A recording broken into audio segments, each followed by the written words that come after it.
Place à l'invité de ce soir, soit pour vous, Monsieur Robert Ngambi. Il est secrétaire permanent adjoint du grand parti Palou d'Antoine Gizenga. Bienvenue. Merci, merci pour l'invitation. Merci également à vous tous qui êtes branchés sur les reflets de Kinshasa et bienvenue dans cette émission. Alors, d'entrée de jeu, vous êtes aussi corps scientifique, une bonne nouvelle quand même, parce que la grève est finalement levée, hein, pour vous qui êtes professeur, CP, ainsi de suite. Bon, il faut dire que rien du concret n'est encore dans l'assiette du professeur, de l'assistant ou du chef de travaux. C'est un principe général qui veut que lorsqu'on est en négociation, on suspend la grève pour permettre le négociateur de pouvoir évoluer dans un environnement convivial apaisé. C'est ce qui a fait qu'au-delà de principes levés, de pouvoir instituer la commission tripartite qui devrait aller en détail sur la problématique et les problèmes qui assaillent l'enseignement supérieur et universitaire. Les professeurs des universités ont décidé de suspendre tel que le veut la procédure et la coutume, la grève, pour permettre que la tripartite opère dans des conditions optimales. Voilà, parce que la pression ne cessait de monter, hein, de vos étudiants, qui ne cessaient de faire pression au gouvernement. Finalement, on espère que les travaux de la tripartite vont très bien évoluer et puis donner des résultats escomptés. C'est le souhait parce qu'un pays qui ne forme pas sa jeunesse, nous avons eu d'abord des années perturbées avec Covid-19, et ce qui fait que l'année académique actuelle commencera encore avec beaucoup de retard. Il y a beaucoup d'arriérés également qu'on n'a pas encore fini. On n'a pas encore délibéré la deuxième session.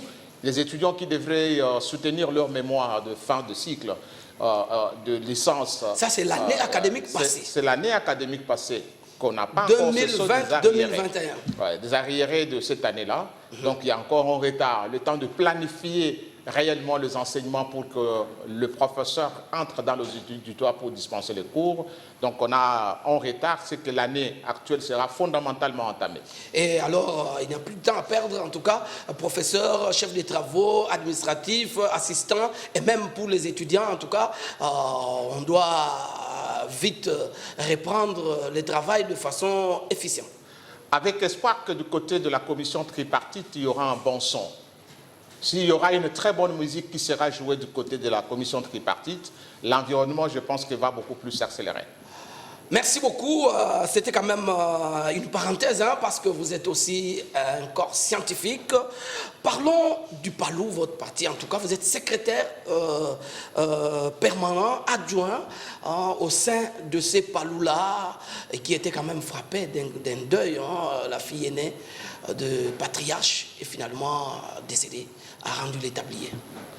Bon, en fait, le Seigneur, c'est Dieu qui donne, c'est Dieu qui retire. Dieu a décidé qu'elle aille se mettre aux côtés d'Abraham, de Jacob, pour attendre la résurrection pour nous qui croyons.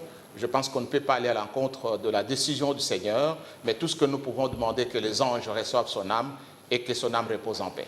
Mais malgré le tiraillement des dernières minutes, vous avez quand même rendu un hommage.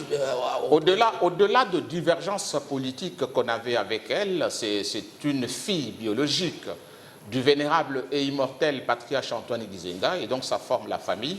La politique, c'est une conception. Tu peux vous croire que moi je vais par la voie B pour arriver, moi je pense que je prendrai la voie A pour arriver. Cela ne va pas faire de nous des ennemis. Nous avons que la manière différente de voir les choses, mais nous restons des humains. Lorsqu'il y a quelqu'un frappé de malheur, comme la mort, on tait les divergences d'opinion pour pouvoir compatir. C'est ce que le Parti Lumbiste, à travers son secrétaire général, a fait.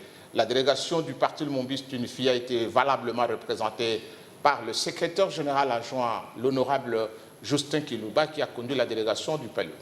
Très bien. Alors, le parti en soi, Aujourd'hui, nous pouvons dire que, parce qu'il y avait quand même des inquiétudes, hein, le Palou tel qu'on le connaissait, finalement il y avait le Palou que vous dirigez, vous dites que vous êtes le Palou officiel, mais à côté il y avait un autre groupe qui se disait également que c'est le Palou officiel par preuve et qui sont installés dans le siège du parti, mais aussi un autre Palou Gizenga créé par la regrettée Dorothée qui vient de partir. À ce jour, nous pouvons dire que tous les petits problèmes du Palou sont terminés. Maintenant, il y a une voie à suivre avec toutes les décisions officielles qui ont été rendues publiques. Nous sommes dans un état de droit et nous sommes une république. Dans un état de droit, le droit prime sur les émotions. Le droit prime sur nos sentiments personnels. Et pour l'instant que le droit a été dit dans une république, dans un état de droit, tout ce que vous pouvez avoir comme émotion, tout ce que vous pouvez avoir comme sentiment personnel, je pense qu'il ne peut pas prendre la place d'un état de droit. Nous sommes une république. Les institutions congolaises ont décidé à pouvoir régler le querelle ou le dispute à l'interne du parti Lumumbiste Unifié, et pour l'instant que les institutions de la République ont décidé de dire clairement, et la justice et l'administration qui s'agissait officiellement dit que c'est Willy Makaché avec tous ses agents qui ont le pouvoir de parler et d'engager les partis Lumumbiste Unifié, dans un état de droit, dans une république, tout le monde se plie. Est-ce que vous ne craignez pas que finalement, bon, parce que tout le monde se plie, mais écoutez, il suffit d'ajouter Palou tel, pour que l'on puisse dire que voilà, ce n'est pas le même Palou avec les autres. Vous ne craignez pas que finalement qu'on ait, après la mort du patriarche, qu'on ait finalement Palou X, Palou Y, tel que l'UDPS aujourd'hui. Il y a UDPS Kibasa, il y a UDPS Tshisekedi, il y a UDPS, comment on appelle encore l'autre IDPS. En tout cas, il y a plein d'IDPS. Tubala a une IDPS, Levier, comment on l'appelle encore, a une autre IDPS, IDPS le peuple, voilà. Vous ne trouvez pas avec M. Moubaké, vous ne trouvez pas que finalement, si vous ne gérez pas bien, parce que ce qui est rendu, c'est administratif, mais si dans la sociologie, dans votre vie au quotidien, au sein même du parti, vous ne savez pas faire une réconciliation qui profite à tout le monde, vous ne craignez pas que finalement qu'il y ait Palou officiel, Palou X, Palou Y? Vous m'aviez posé cette question lors de l'émission, l'invitation que vous m'aviez lancée dans l'émission 45 minutes pour convaincre. Je vous avais dit que lorsque vous créez un parti aujourd'hui, il ne s'agira pas du parti Lumumbiste Unifié, parce que vous serez dans l'obligation, un, de changer les logos du parti, deux, de changer les documents officiels en termes de règlement intérieur et des statuts. Donc ça ne sera pas les partis Lumumbiste Unifié qui est né en certain le 22 août 1964, et donc le Palou ne peut pas avoir l'arrêté ni de 2022, d'21, ni de 2022. C'est lui qui le fera, c'est juste du Tonia-Tonia. Donc, ce qu'il fallait comprendre, c'est ce que je vous avais dit à l'émission 45 minutes pour convaincre. Vous ne pouvez pas aussi, lorsque vous créez votre parti, même si vous le mettez Palouba, revendiquer les patrimoines matériels et les patrimoines humains du parti Lumumbiste Unifié. C'est un autre parti politique, même si vous le mettez Paloubar X, ça ne sera pas le parti Lumumbiste Unifié, tel que créé au premier congrès de 1964. Pour l'instant, je pense que le secrétaire général, le chef du parti, pour permettre aux militants qui ont été déviés par le fait de l'interprétation, il avait signé une décision d'amnistie pour permettre à tous ces militants-là de réintégrer la maison pour qu'ensemble, nous puissions pérenniser la vision du patriarche Antoine Gizenga, la vision de Patrice Emery Lumumba qui est le président d'honneur, la vision de Kimpan Vita et de Simon Kimbangu, d'une manière générale, de nationalistes qui se sont battus pour vous donner une dignité, la dignité à l'homme noir, redonner la dignité en Afrique et redonner la dignité au peuple congolais. Donc, l'ère de guerre est révolue. Aujourd'hui, on peut parler d'unité Vous ne pouvez pas vous battre avec l'État. On ne se bat pas. L'État, c'est ce qu'on appelle la superpuissance, détient l'impérium. Donc, vous pouvez vous agiter, c'est normal. Vous pouvez murmurer dans votre salon de votre chambre, c'est normal. Mais on ne va pas en guerre contre les institutions. On ne va pas en guerre contre l'État. Si l'État décide, il utilisera le moyen qu'il a, l'impérium, pour pouvoir vous mettre, vous affaiblir. Et donc, il est nécessaire que le camarade, qu'il comprenne qu'aujourd'hui, même un match de football, il arrive à un moment où on vous dit non, Boutchebi Sobi, match ici, l'arbitre a sifflé. Même le combat de boxe a un temps, et nous, on ne va pas continuer à nous battre jusqu'à l'infini. Pour l'instant que l'arbitre a sifflé, qui est les institutions de la République, notamment la justice congolaise, et celui ou le département qui a la gestion des partis politiques, le ministre de l'Intérieur, ce sont là les arbitres dans un match de partis politiques, et ils viennent de siffler la fin du match. Makache est sorti victorieux. Il faut un moment, la flexibilité, la sportivité demande de dire « Ah, bolongi to kendekaka ». Très bien, bolongi to kendekaka, comme vous le dites, mais en direction de ceux qui auraient perdu. Et il y a quand même la main tendue. C'est ça que j'ai dit. S'il n'y avait pas il n'y a pas de moindre, hein, en tout cas. Il y a des députés nationaux, il y a des ministres. S'il n'y avait pas de main tendue, il n'y aurait pas une décision d'amnistie. Une décision d'amnistie, ça veut dire que je vous pardonne. C'est comme si on était dans la religion, on dirait tes péchés te sont pardonnés. Et tu deviens une nouvelle créature.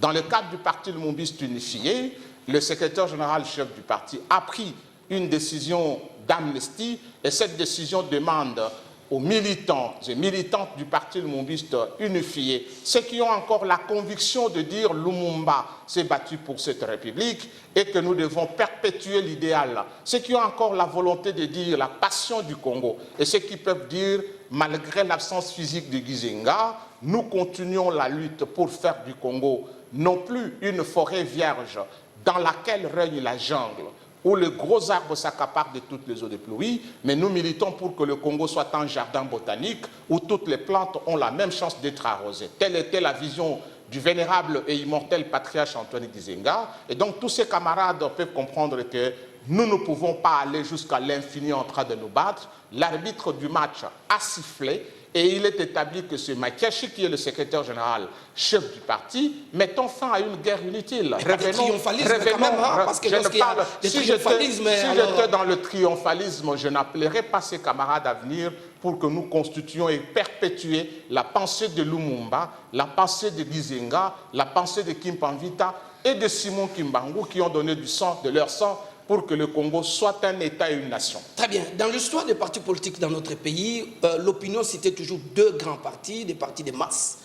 Hein, là où, même s'il faut aller à un meeting ou à une mobilisation, à une marche, on n'avait pas besoin de donner de l'argent, de payer les transports. J'ai cité, c'était l'UDPS et le PALU. Alors, mais après, des générations, en tout cas les collègues ou ceux qui ont marché avec Gizenga prennent de l'âge, la génération passe. On reprochait tout souvent au Palou d'avoir plus de grandes, disons, de personnes âgées. Maintenant, là, toute cette génération se fatigue, les élections se pointent à l'horizon. Est-ce qu'il y a quand même une politique au sein du parti, au sein du Palou, pour rajeunir le parti Palou? Premièrement, le secrétaire général chef du parti n'est pas un homme de troisième âge, c'est un jeune. Et donc, il a fondé sa vision, la direction actuelle, le secrétariat général, c'est-à-dire le secrétaire général Willy Makache et ses adjoints Didier Mazenga et Justin Kilouba. On s'est dit qu'un parti politique va se fonder sur deux piliers majeurs, la jeunesse et la femme. Et nous y travaillons. On a redynamisé le secteur de la jeunesse, on a redynamisé le secteur de la femme que nous allons célébrer le mois. Et donc, nous travaillons et pour la promotion de la jeunesse et pour la promotion de la femme. Je pense que le jour qui vienne, pour l'instant que les querelles internes ont pris fin par l'arbitrage des institutions de la République, les jours qui restent, c'est pour vous démontrer que les Palus n'a pas perdu sa sève et que les Palus restent cet héritage qui a cru au Congo. Parce que la lutte pour les militants du Palou, ce n'est pas d'abord ce bien matériel individualisé, mais c'est le Congo. Le Congo qu'a rêvé Lumumba, comme j'insiste, le Congo qu'a rêvé Gizenga, c'est ce Congo-là pour lequel nous nous battons, où tout le monde aura sa place. C'est que la théorie du jardin botanique où toutes les plantes ont la même chance d'être arrosées.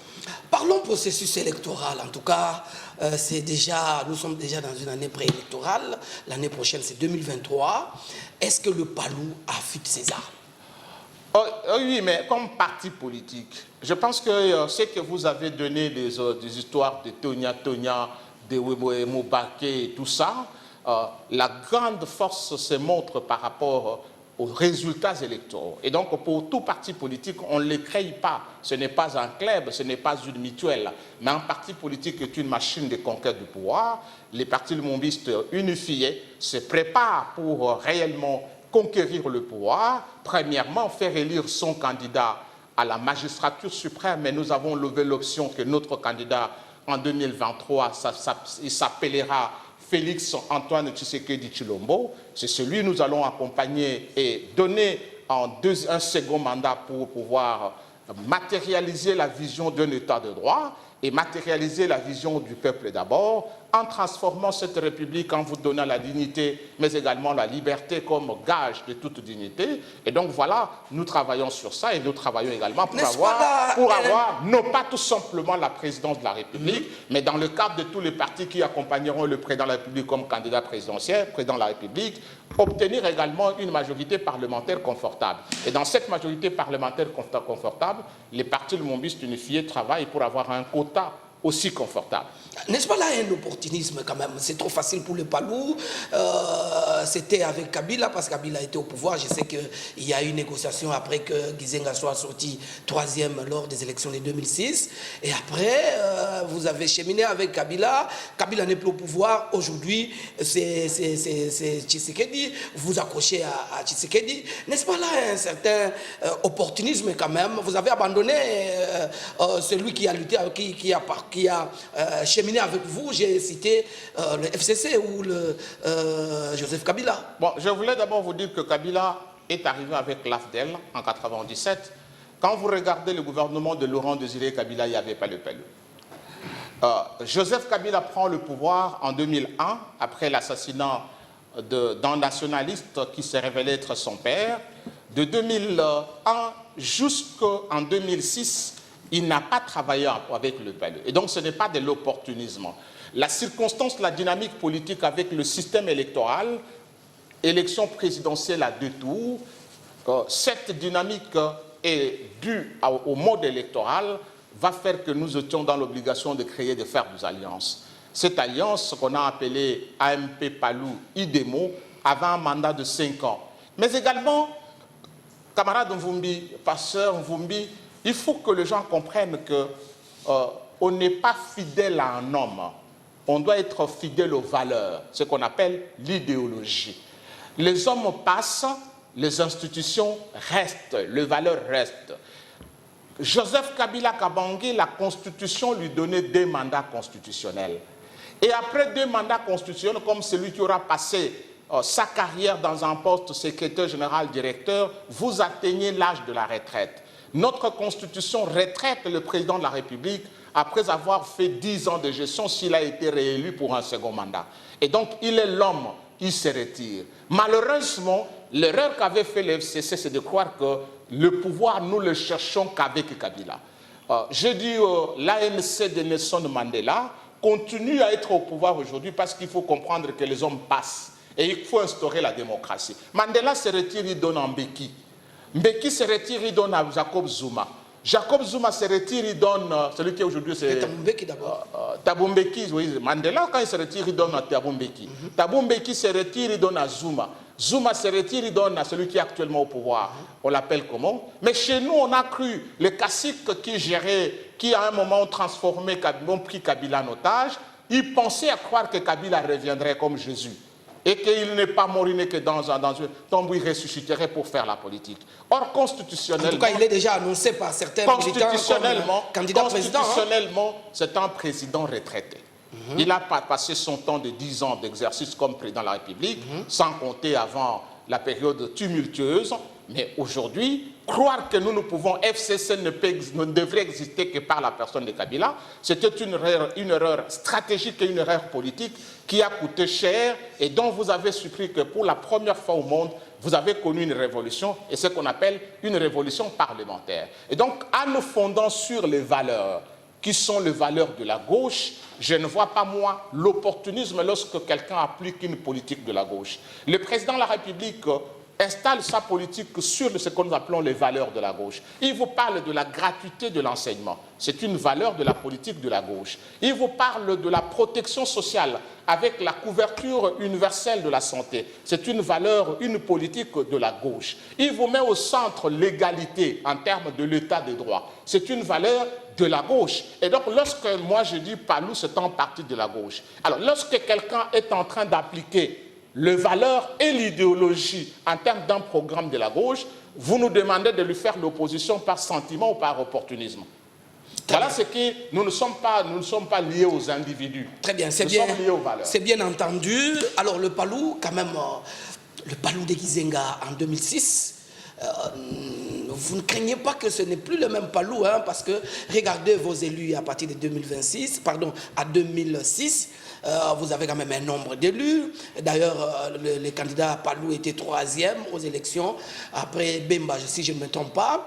En 2011, le nombre de députés du Palou a diminué. On arrive en 2018, ça a diminué davantage. Vous ne craignez pas que finalement, en 2023, que le Palou ne reste que, ne soit que l'ombre de soi-même, parce que chaque année quand même vous perdez petit à petit les terrains, surtout que votre fief habituel qui est le Bandundu, je ne dis pas que le Palou est limité à Bandundu, mais quand même c'est là où on trouve beaucoup plus de membres du Palou. Et le Palou au niveau de Bandundu est aujourd'hui partagé entre plusieurs leaders politiques. Cette conception-là a été la conception du monde occidental qui pensait que c'était fini avec la Russie et qu'il s'approchait à prendre la conquête de tout ce qui était de la Russie. Mais la vie de l'histoire a montré qu'une puissance reste une puissance. Aujourd'hui, tout le monde entier parle de Poutine et parle de la Russie. Le Palou est une valeur qui est dans la masse. Et cette masse-là avait besoin tout simplement d'un bon coaching, d'un bon management et d'un leader qui pouvait incarner cette masse pour pouvoir réaliser les objectifs et la vision. Aujourd'hui, je vous dis que redonnons-nous 2003, c'est dans moins 2023, c'est dans moins de quelques jours et quelques mois. Nous reviendrons sur votre plateau pour vous dire, si je ne dis pas que nous sommes la Russie, mais au moins nous dirons que l'histoire d'un être humain évolue toujours en dents de scie, et que si notre courbe était une courbe descendante par le fait de ce que vous avez cité, je crois qu'il est temps d'amener un bon coaching au sein du Palou, un bon management au sein du Palou, un leadership scientifique et rationnel, et les résultats de 2023 vous montreront que la pente n'est plus descendante, mais elle est en train de se refaire, elle devient ascendante. Alors, malgré les assurances des dirigeants, en tout cas, une certaine opinion reste sceptique quant à la tenue des élections en 2023, compte tenu du temps matériel qui nous reste avec toutes sortes des opérations électorales qu'il faut mener. Vous y croyez? Vous ne pensez pas que l'on peut déjà réfléchir comment aller à un dialogue et puis voir comment gérer le retard? Alors, les élections, premièrement, est question de la volonté politique. Lorsqu'il y a volonté politique, on peut voir comment rationaliser le temps qui nous reste. Mais lorsque les gens pensent que les élections, on peut vous donner 10 ans, mais si vous n'avez pas la volonté politique, vous n'organiserez jamais les élections. J'ai toujours été contre tous ces laboratoires, et surtout Félix Antoine Tshisekedi, notre candidat en 2023, pour l'instant qu'il a encore la chance d'être réélu, tout laboratoire qui travaillerait pour un glissement, c'est un laboratoire anti-Tshisekedi et contre le président de la République. Vous ne pouvez pas, quelqu'un qui s'est battu pendant 37 ans pour étudier les valeurs, en un seul mandat unique, travaille sur le glissement.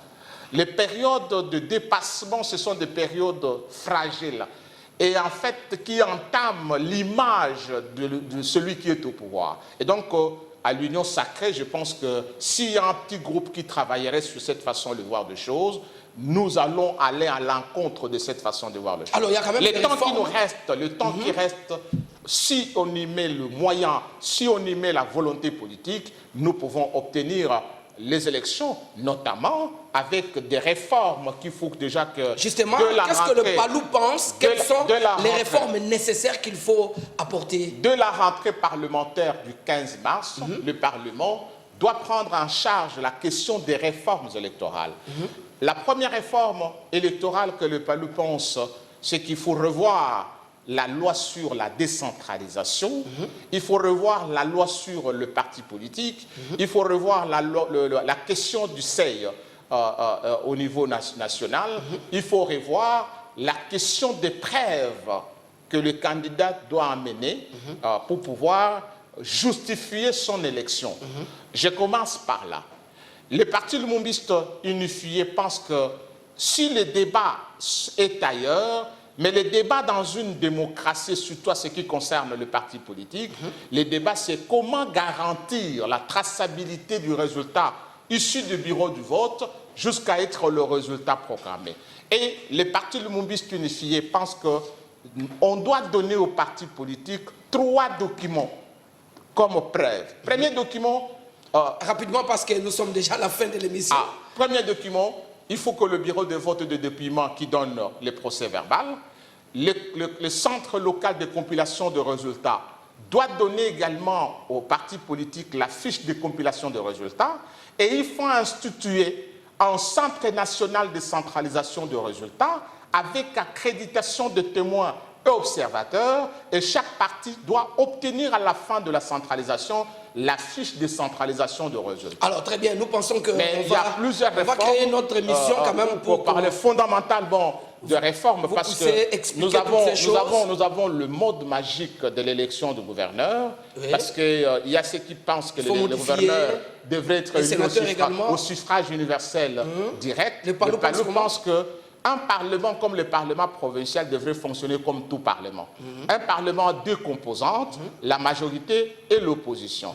Et les institutions dans un parlement viennent de la majorité. Et donc pour le PALU, le président de la République, pour économiser, nommera le gouverneur de province au sein de la majorité à l'Assemblée provinciale. Vous n'aurez ni tricherie, ni gaspillage de moyens de l'État. Et les moyens qu'on peut battre campagne avec l'élection au suffrage universel pourraient être affectés à la construction des écoles. Voilà, c'est très bien. En tout cas, ce sont des éléments importants pour la réforme. Nous sommes arrivés vraiment malheureusement à la fin. Je vous donne quand même 10 secondes pour donner votre appréciation en 10 secondes sur la guerre en Ukraine. L'injustice ne crée que l'injustice. Et le patriarche mortel vénérable Antoine Gizenga nous disait, lorsque vous obstruez la vérité, elle finit par se venger. Et lorsqu'elle se venge des fois cruellement. Établissons la justice mondiale et la paix, c'est ce qui serait plus important, car personne sans la paix, personne n'hériterait le royaume. Voilà, nous avons reçu ici monsieur Robert Ngambi. Je disais qu'il est secrétaire permanent adjoint du grand parti Le PALU. Fin donc de cette tranche face à l'invité. Merci de l'avoir suivi. Au revoir.